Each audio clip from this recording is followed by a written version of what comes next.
IPK 3,24, predikat sangat memuaskan. Shutdown Fakultas Keguruan dan Ilmu Pendidikan atau FKIP Universitas Serambi Mekah atau USM Banda Aceh sukses menggelar yudisium di Auditorium Dr. Mr. Teguh Haji Muhammad Hasan USM Banda Aceh pada Rabu 31 Agustus 2022.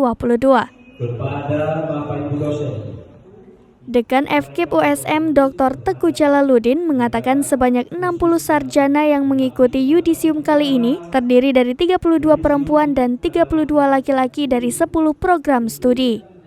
Dekan FKIP USM juga memberikan penghargaan kepada Aan Rizka dari Prodi Pendidikan Sejarah dengan IPK 3,84 cum laude sebagai mahasiswa berprestasi akademik. Sedangkan prestasi non-akademik diraih oleh Zuhilmi dari Prodi Penjaskesrek sebagai juara angkat besi internasional dan Indah Resideria yang menjuarai angkat besi nasional. Terima kasih saya ucapkan kepada seluruh panitia pelaksana yudisium Fakultas Keguruan dan Ilmu Pendidikan.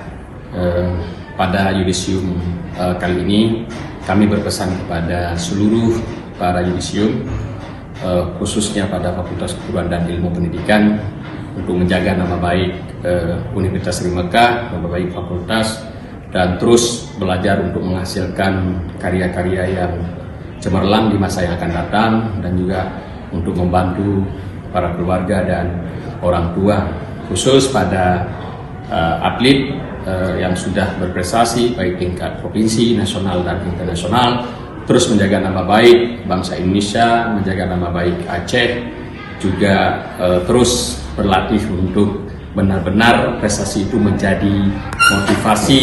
Mari kita bergabung bersama alumni untuk membangun USM, untuk membangun fakultas, dan juga untuk membantu generasi-generasi muda di masa yang akan datang.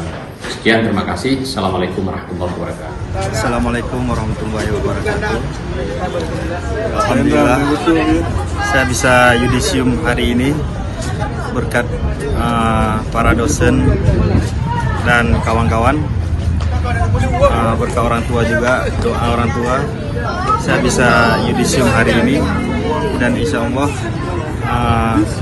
saya besok akan lanjut untuk ke Jakarta. Ya, bagi kawan-kawan semangat terus. Dari Sabang, Aulia Prasetya, Serambi On TV. Saya sangat bangga terhadap Universitas Serambi Mekah.